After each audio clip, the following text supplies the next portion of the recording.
Si abres una Biblia cristiana protestante y miras el índice, notarás que los primeros 3/4 son una colección llamada el Antiguo Testamento. Si miras la lista de libros, verás que está formada por 39 obras más pequeñas que se agrupan en 4 secciones principales.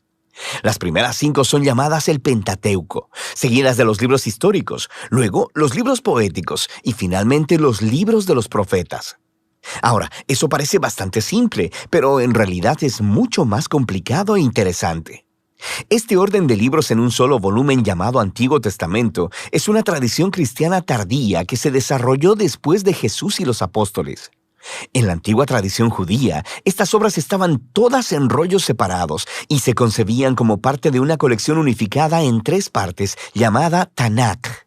Es un acrónimo hebreo para Torah, que significa instrucción, Nevi'im, que significa profetas, y Ketuvim, que significa escritos. Ese Tanakh tiene los mismos libros que el Antiguo Testamento protestante, pero en un orden diferente. La Torá corresponde al Pentateuco, pero los profetas consisten de 4 libros históricos narrativos y luego 15 obras que reciben su nombre a partir de profetas específicos. Después siguen los escritos, una diversa colección de textos narrativos y poéticos. Ahora, este diseño en 3 partes es muy antiguo. Es referido en los textos judíos antiguos, como en los rollos del Mar Muerto, el libro de Sirásida e incluso Jesús de Nazaret lo mencionó. Y eso es porque esta forma en 3 partes está entretejida en los mismos rollos. Si pones atención, descubrirás que cada rollo ha sido coordinado mediante referencias cruzadas que unen cada obra a la colección en 3 partes. Entonces, ¿quién juntó todos estos rollos? Fue un proceso largo. Algunos de los contribuyentes famosos son nombrados como Moisés y David, pero la mayoría de los autores permanecen anónimos. En la Biblia son llamados simplemente escribas o profetas. Estos rollos tomaron forma a través de la historia de Israel, conforme las generaciones de escribas proféticos reunieron historias y poemas más tempranos y los integraron en composiciones más grandes, y eventualmente moldearon todo este material en una librería unificada de rollos, el Tanakh. Es claro, a partir de los textos en los Salmos y los Profetas, que estos escribas proféticos creían que el Espíritu de Dios los estaba guiando a lo largo de todo este proceso, que a través de estas palabras humanas Dios le habla a su pueblo. Esta es la razón por la que atesoraban estos textos, estudiándolos y componiendo una colección unificada. No sabemos cuándo exactamente fue terminado el proceso, pero fue en algún momento en los últimos siglos antes del tiempo de Jesús. Es su forma final. El Tanakh ofrece una interpretación profética de la historia de Israel que dice revelar los propósitos de Dios para rescatar a todo el mundo. Y aunque no podemos hacer justicia a la colección entera en solo un video, es útil que hagamos un repaso general de lo que tratan estos rollos. La Torá comienza con Dios creando y bendiciendo un gran terreno, nuestro muy buen mundo. Dios se lo confía a una criatura que refleja la imagen divina, un humano, o en hebreo, Adán. Dios comisiona a la humanidad para gobernar el mundo como reyes y reinas de la creación. Y la pregunta es si ellos confiarán en la sabiduría de Dios para discernir el bien y el mal, o tomarán autonomía y definirán el bien y el mal por ellos mismos. Pero hay otra criatura con los humanos, la misteriosa serpiente. En su rebelión contra su creador, engaña a los humanos para que se rebelen neciamente contra la generosidad de Dios. Como resultado, la humanidad es separada de su fuente divina de vida y exiliados del jardín de la bendición para morir en un peligroso desierto. A partir de ahí, la humanidad continúa esparciendo y redefiniendo el bien y el mal, y las cosas rápidamente se ponen mucho peor.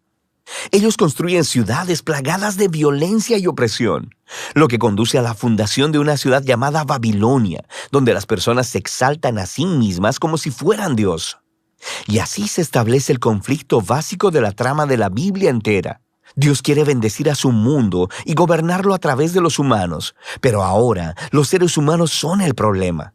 Están bajo la influencia de la maldad, son estúpidos y miopes y se dirigen a la autodestrucción. Y todo esto nos prepara para la solución de Dios. Necesitamos una nueva clase de humano. Así que Dios promete que vendrá un nuevo humano que no se rendirá delante de la serpiente. De hecho, la quebrantará y será quebrantado por ella. A partir de ahí, la historia sigue el linaje de la promesa hasta un hombre y una mujer, Abraham y Sara. Dios les confió la misma bendición divina dada a la humanidad en la primera página. Así que ellos dejan Babilonia para ir a una nueva tierra, similar al jardín que Dios le promete que le dará a su familia. Lo que sigue es la historia de la familia de Abraham. 3 generaciones, Abraham, Isaac y Jacob, seguidos de 12 hijos. Y nuestra esperanza es muy alta hasta que leemos su historia familiar muy disfuncional y destructiva. Ellos mienten, hacen trampa y casi se matan entre ellos, sin mencionar los escándalos sexuales. Pero, ¿qué esperabas después de la historia del jardín? Ellos son seres humanos. Eventualmente, la familia de Abraham termina exiliada en Egipto. Todos estos fracasos por parte de la familia de Abraham pintan un fondo oscuro para los pocos momentos resplandecientes de la historia. Dios permanece comprometido con ese pueblo. Incluso hace con ellos una promesa eterna llamada pacto de que los rescatará y que bendecirá a toda la humanidad a través de ellos. El cómo no está muy claro, pero la familia de Abraham está en su mejor punto cuando dejan sus planes egoístas y confían en la promesa de Dios con una fe radical. A partir de aquí, la familia crece. Terminan esclavizados en Egipto y se nos presenta al otro personaje principal de la Torá, Moisés.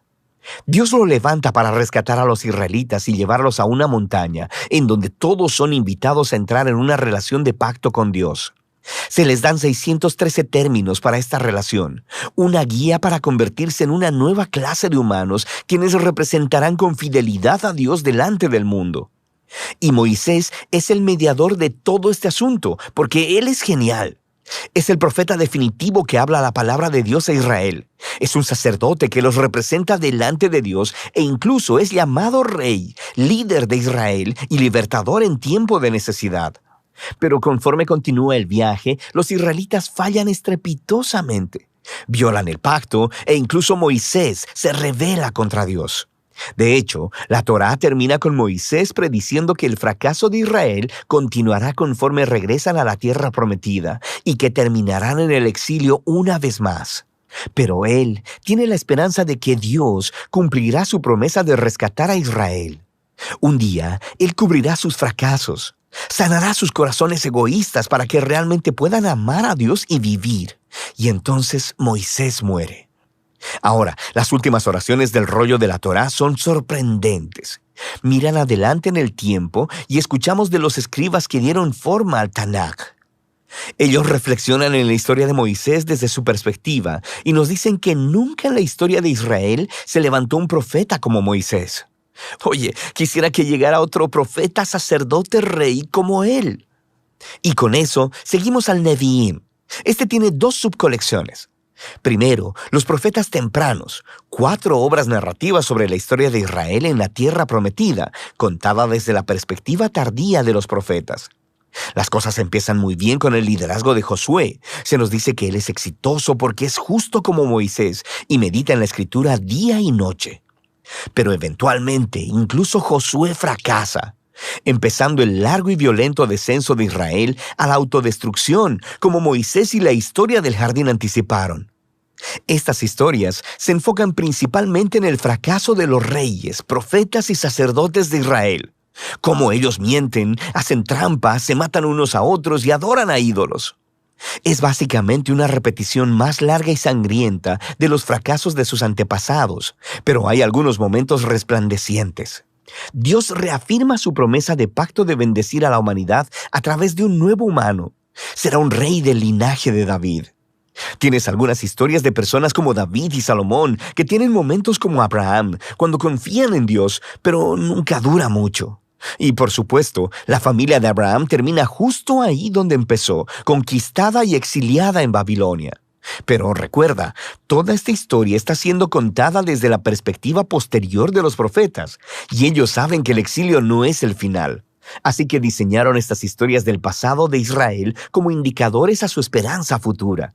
Cuando Dios rescate a su pueblo de Babilonia, enviará un nuevo rey que será como lo fueron Moisés, David y Salomón en su buena época.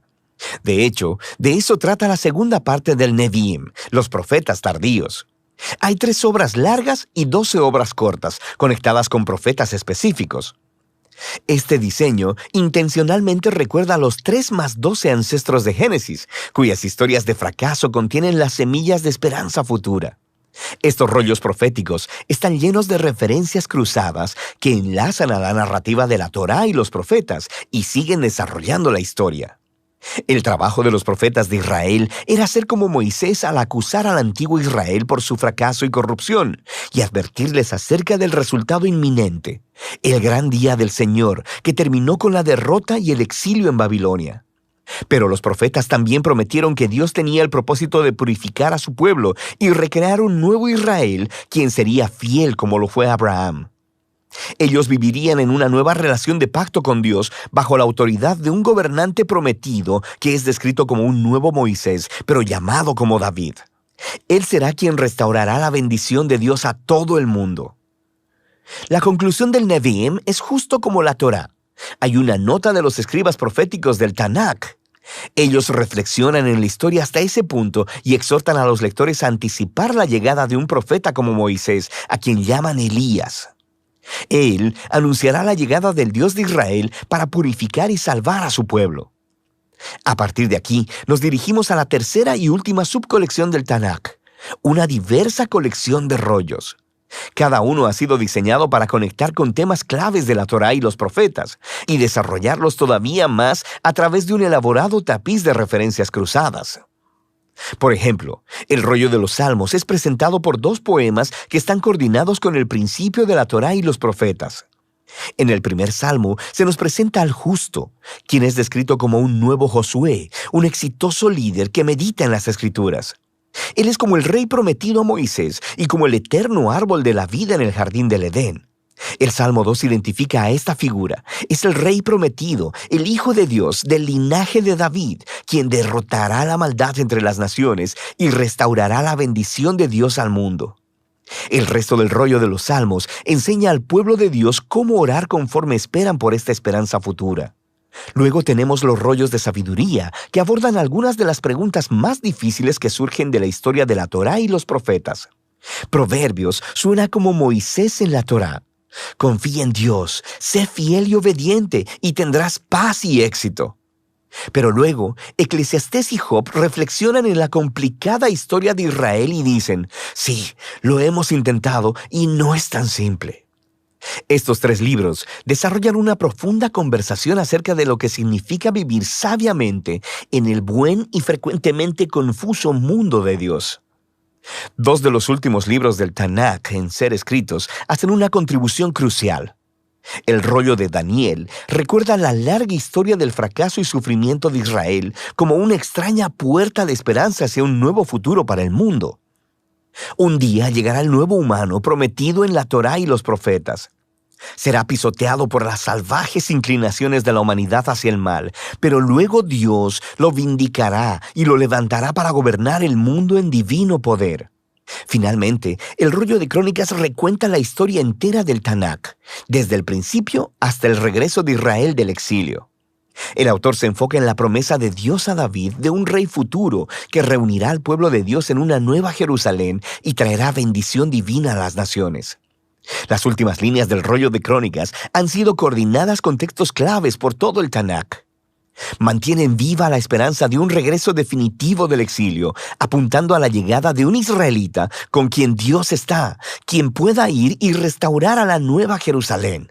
Y así es como termina la historia.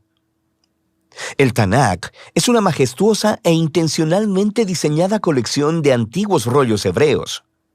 Estos diversos textos de todos los periodos de la historia de Israel han sido entretejidos como una historia unificada acerca de la promesa del pacto de Dios para Israel y para toda la humanidad. Fueron hechos para toda una vida de lectura y reflexión, conforme estas asombrosas palabras humanas ofrecen una palabra divina de sabiduría y de esperanza futura que todavía habla hoy.